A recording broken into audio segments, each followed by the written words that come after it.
जल्दी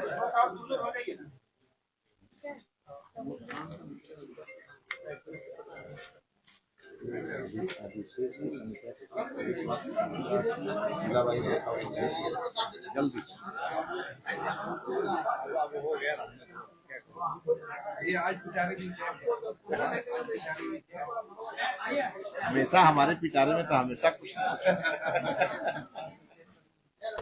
आजकल शिक्षा विभाग के न्यूज के अलावा उसके बिना आप लोगों का काम भी नहीं चलेगा।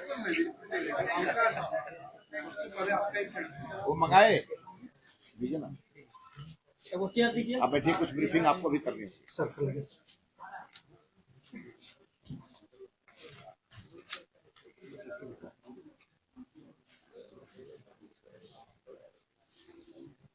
पीछे सर भाई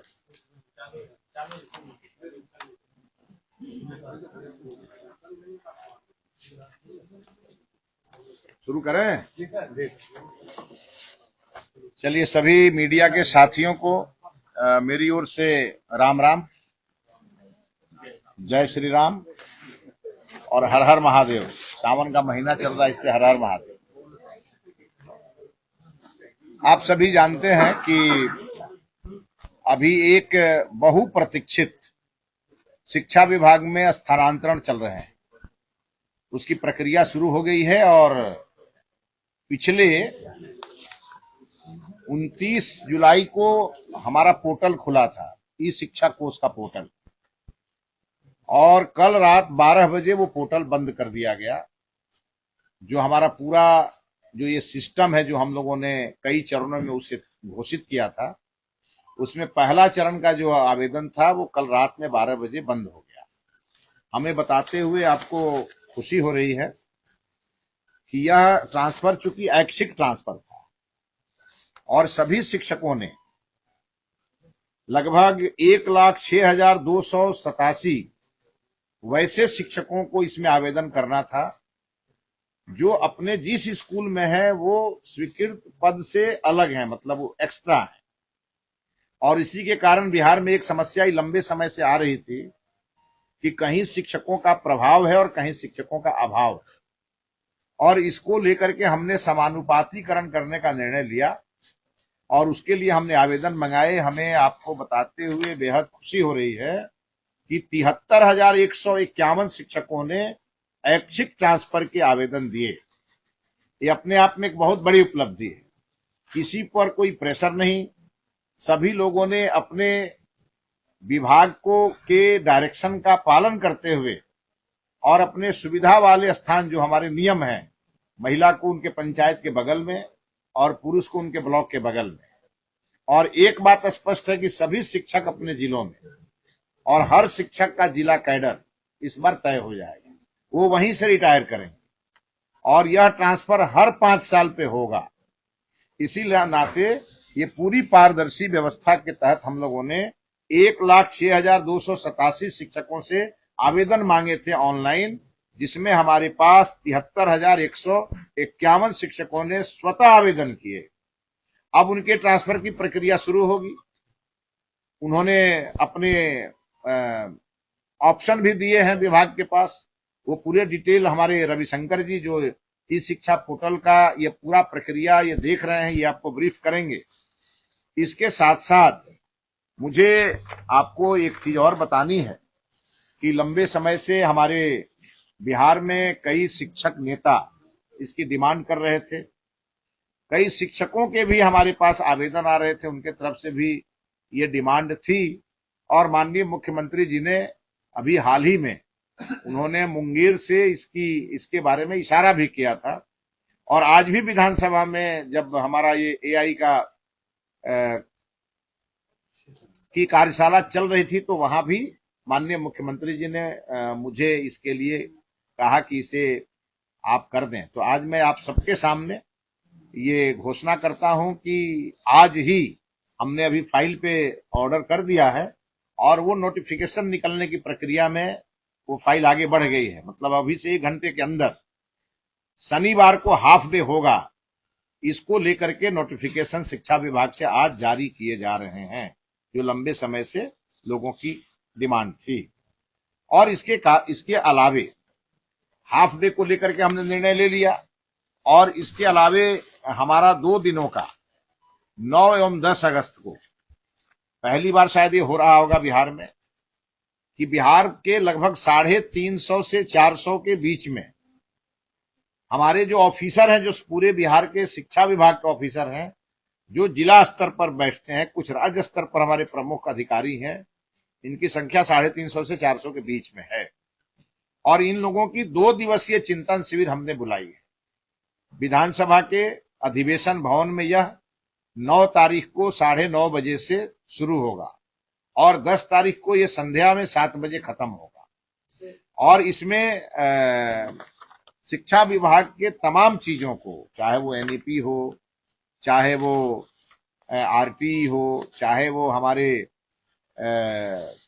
स्कूलों की बहुत सारी समस्याएं हैं उसको लेकर के हो, हमारे जितने भी शिक्षा विभाग के अलग अलग प्रकार की चीजों को लेकर के हम उसमें डिस्कस करने वाले हैं। और सबसे बड़ी बात यह है कि सबका एक दूसरे से समन्वय कैसे हो और टाइम बाउंड प्रोग्राम हम बनाएं और उसको हम लागू करें।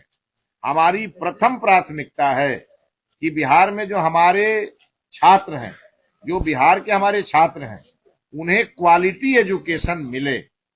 और इसीलिए हमने कहा है 31 अक्टूबर तक हम शिक्षकों के हर समस्या का समाधान जो कर सकते हैं, जितना हम करने की स्थिति में होंगे उतना हम 31 अक्टूबर तक हम लोग कर देंगे। लेकिन 31 अक्टूबर के बाद हमें शिक्षकों से छात्रों की समस्याओं का समाधान करने का आग्रह आपके माध्यम से करना है। हम 31 अक्टूबर तक छात्रों की शिक्षकों की हर समस्या को लेके, उनके स्कूल, घर से स्कूल की दूरी को देख करके हमने नीति बनाई। वो दूसरे जिले में रह करके परेशान रहते थे, उसके लिए भी हमने उन्हें अपने जिले में भेजने का निर्णय लिया। उसके लिए हमने पारदर्शी पोर्टल बनाया ताकि कहीं से भी भ्रष्टाचार नामक कोई अधिकारी उनका शोषण न करे। इसको लेकर के हमने साफ साफ पारदर्शी व्यवस्था लागू की। और अब जब उनके आवेदन आए, इस आवेदन को देख करके हमारे विभाग में जो उसकी रूपरेखा बनाई गई है ट्रांसफर की, उसके आधार पर यह होगा। सामान्य ट्रांसफर की प्रक्रिया, जो अधिशेष शिक्षक नहीं है, उसके अलावे भी बहुत सारे शिक्षक हैं जो अपना ट्रांसफर चाहते हैं, उनके लिए हमारा पोर्टल 17 सितंबर को खुलेगा। और यह 17 सितंबर से खुलेगा और उसमें वो शिक्षक आवेदन करेंगे जो सरप्लस की सूची में नहीं थे या जो नहीं कर पाए। इसमें भी जो नहीं कर पाए, 73,000 के आसपास तो लोगों ने कर भी दिया, जो नहीं कर पाए वो भी आवेदन उसमें कर पाए। और उनके भी ट्रांसफर हम 31 अक्टूबर तक इसको पूरी तरह से करेंगे। इसके साथ साथ जो 2 दिवसीय हमारा कार्यशाला है वो बड़ा ही इंपॉर्टेंट। कार्यशाला के बाद हम 9 और 10 को जो कार्यशाला करेंगे और 11 तारीख को हम प्रेस में ब्रीफ करेंगे आपको कि हम लोगों ने उस पूरे कार्यशाला में कौन कौन से निर्णय लिए, बिहार के शिक्षा के उन्नयन के लिए हम लोगों ने क्या क्या निर्णय लिया।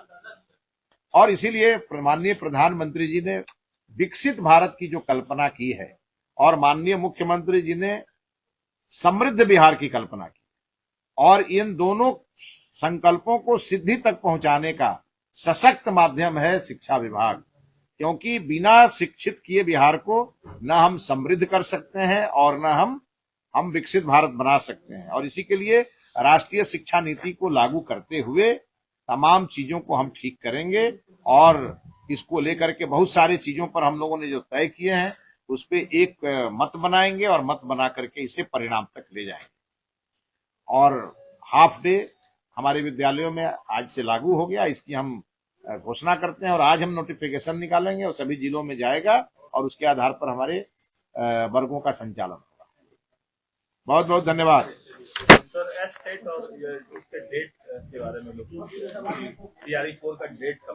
नहीं, वो तो बीपीएससी द्वारा जारी होगा, वो हमारा काम नहीं है।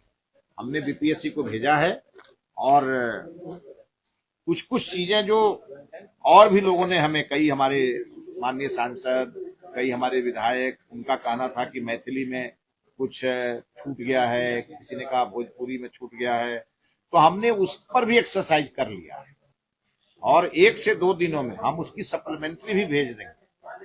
जब भेजेंगे तो आपको सूचना देंगे। सर एक महत्वपूर्ण सवाल ये है कि जो क्लास की अवधि होती है सुबह 10 से लेकर शाम के 4 बजे तक, इस दौरान ये देखा जाता है कि जो प्राइवेट इंस्टीट्यूट में एडमिशन लेते हैं, दूर दराज के कॉलेजों में और स्कूलों में एडमिशन लेते हैं, वो पटना में कोटा में पढ़ाई करते हैं। बीच में शिक्षा विभाग के एसीएस जो थे के पाठक, उन्होंने कड़ाई की तो बाद में इसका विरोध किया गया। सर इस दिशा में कुछ करेंगे, क्योंकि सर जो दूर दराज के जो आपके स्कूल है वहाँ पे अटेंडेंस द्वारा कम है। इसको लेकर नहीं नहीं, आपको मैंने कहा ना कि बहुत सारे नवाचार हम लागू कर रहे हैं और एआई बेस्ड टेक्नोलॉजी पर भी हम आगे बढ़ रहे हैं। पूरी तरह नियंत्रण करेंगे, लेकिन नियंत्रण करने के पहले हम अपने विद्यालयों की स्थिति को ठीक करेंगे कि कोई दूसरे जगह जाने की सोचे ही नहीं। वो हमारे विद्यालय में प्राइवेट स्कूल के बच्चे और सरकारी स्कूल के बच्चे एक जगह जब मिले तो हमारे सरकारी स्कूल के बच्चे ये बात का गौरव करें कि प्राइवेट स्कूल से अच्छी व्यवस्था हमारी है। हम इस दिशा में आगे बढ़ रहे हैं और इसी का पहला प्रयास है मॉडल स्कूल। हम एक ही साथ नहीं कर सकते सभी विद्यालयों का, क्रम वाइज करेंगे, लेकिन एक समय ऐसा आएगा जहां आपको सैचुरेशन दिखेगा। हम उस दिशा में आगे बढ़ रहे हैं। सर नई शिक्षा नीति में एक प्रावधान है जो कि बच्चों को नाट्य शिक्षकों के द्वारा पढ़ाएगा, उसका क्या कुछ है? हाँ, उसके लिए भी करने जा रहे हैं। हमारे यहाँ जो शनिवार का दिन था जिसको हम अब हाफ डे कर रहे हैं, हमने नो बैग डे करने का, ये हमने हमारी शिक्षा नीति में ही ये शामिल है। लेकिन हम अब शनिवार को विद्यालयों में उत्सव कैसे मने, और वो कभी नाट्य के माध्यम से हो, कभी संगीत के माध्यम से हो, अलग अलग प्रकार के नवाचार हम बिहार में लागू करेंगे जो देश के लिए मिसाल बने। नाटक के शिक्षक की बहाली होगी? बिल्कुल होगी। फाइन आर्ट्स, संगीत, नाट्य, हर प्रकार के जो विधा होते हैं उन विधाओं में हमें अगर शिक्षक मिलेंगे, हम उसका पूरा आकलन करेंगे, सबसे राय लेंगे, कुछ और ऐड करना होगा तो उसको भी करेंगे। हम किसी भी चीज को बिहार के शिक्षा मंत्रालय से वंचित नहीं करेंगे। सर एक चीज है, कहना है कि आप शिक्षा मंत्री हैं और बिहार के छात्र जो है रोज रोड पर आंदोलन करते हैं, इस पर आपका क्या है? किस बात को लेकर? छात्र आंदोलन है, समय से उनका पढ़ाई नहीं हो पाता है, समय से वैकेंसी नहीं निकल पाती। टीआर4 का वैकेंसी में कितना छात्र आंदोलन हुआ, टीचर प्रशासन के द्वारा अब निकल गया ना। हाँ, मेरी तरफ से एक ही अपील है सबसे कि भाई शिक्षा मंत्री आपसे 24 घंटा में 18 घंटा बात करने के लिए उपलब्ध है, ठीक है ना? लेकिन फिर भी तो छात्र का आंदोलन। अब आप किसी को अगर हमसे बात ही नहीं करना है और केवल आंदोलन ही करना है तो मैं उस पर तो कोई पहरा बिठा नहीं सकता। बहुत सारे मैं बताऊं आपको, बहुत सारे ऐसे शिक्षक नेता हैं बिहार में जो आज तक कभी हमसे मिले नहीं, आज तक कोई अपना सुझाव दिया नहीं, और वो शिक्षक नेता भी कहीं कहीं बयान देते हैं। जब हम यहाँ सरप्लस की बात करते हैं तो वो सरप्लस को बोरोप्लस बोलते हैं, है ना? अब यही सुनना चाहते तो सुनिए। और मैं इस बिहार में ऐसे ऐसे लोगों पर मैं क्या हंसूं, मेरे समझ में नहीं आता है। जब मैं एजुकेशन की बात करता हूं और एजिटेशन की बात अलग अलग करता हूं तो एजिटेशन को एजुकेशन बताते हैं और सरप्लस को बोरोप्लस बताते हैं। ऐसे लोगों की पढ़ाई लगता अधूरी रह गई है। उन्हें मैं सलाह दूंगा कि वो ठीक से पढ़े और फिर हमसे बात करें, और उनकी जो समस्या होगी अगर हमें लिख के देंगे और अगर वो शिक्षा के लिए बेहतर होगा तो हम अपने बिहार के सबसे बड़े विरोधी से भी अच्छा सुझाव प्राप्त करने वाले व्यक्ति। जैसा कि पिछले प्रेस वार्ता में आपने कहा था कि पटना सदर में बिजली नहीं, लेकिन सूत्रों के हवाले से हमारे पास कुछ जानकारी मिली है कि कल शाम में सदर शिक्षक जो सरप्लस थे उनका सदर में ही बहुत सारा वैकेंसी शो कर रहा है। अब आपको जिस सूत्र से जानकारी मिली है जरा मुझे भी वो सूत्र बता दीजिए। हमारे यहाँ चूंकि ज्यादा सरप्लस पटना में है। ये सवाल है आपको? हाँ, ये दिखाई दे रहे हैं। आप निश्चिंत रहिए। शिक्षकों का जब समस्या 31 अक्टूबर के बाद रह जाएगा तो उनके साथ आपको बिठाएंगे। सर बीपीएससी ने जो कहा कि जो त्रुटियां थी अधियाचना में, क्या दोबारा से अधियाचना भेज दी? बीपीएससी के चेयरमैन से हमारी बात हुई है। जिसने भी बयान दिया है उसे अधिकार नहीं है बयान देने का, और ये बीपीएससी और शिक्षा विभाग के बीच का मामला है। किसी भी व्यक्ति को जिसको जानकारी नहीं है, अगर वो बयान देता है तो अनुशासनहीनता में आता है। और सर, बिहार विद्यालय परीक्षा समिति ने जो कल एक लेटर जारी किया है, उसमें उन्होंने ये कहा है कि संभावना इस बात की कि सितंबर में विज्ञापन जो है वो जारी होगा। क्या आप ये कह रहे हैं कि इस बार इस महीने भी विज्ञापन नहीं जारी हो पाएगा टीआरई 4 के लिए? बिहार विद्यालय परीक्षा समिति को थोड़े टीआरई 4 का परीक्षा लेना है। जैसे वो डीएलएड का कार्य है ना। नहीं, उसमें उन्होंने मेंशन किया है कि इस बात की संभावना है कि जो टीआरई 4 का विज्ञापन है वो सितंबर माह में जारी होगा, इसलिए उनका जो काम है वो पहले कर लेंगे। तो ये तो आपकी ही एक बॉडी, ये तो नहीं, बिहार विद्यालय परीक्षा समिति संभावना व्यक्त कर रहा है और वो अपना टारगेट फिक्स कर रहा है कि इसके पहले हमें क्या करना है, वो उन्हें करने दीजिए। लेकिन टीआरई 4 का विज्ञापन बीपीएससी को जारी करना है, उसमें सरकार का रोल नहीं है, ये उनका काम है। उसी के लिए बीपीएससी एक पूरी तरह से स्वतंत्र बॉडी है। और ये बात पूरी तरह गलत है कि जो हमने टीआरई 4 के लिए अधियाचना भेजी थी बीपीएससी को, वो हमारे यहाँ लौटाई गई, न लौटाई गई या न लौटाई जाने वाली है। हमने अधियाचना भेजी है, जब तक वैकेंसी नहीं जारी हो जाती है तब तक उसमें हमें जो ऐड करना है हम ऐड करते रहें। जो हमको जानकारी मिलेगी, हमें लगेगा कि वो छूट गया है, उसे हम ऐड करते रहें। धन्यवाद आप सभी को।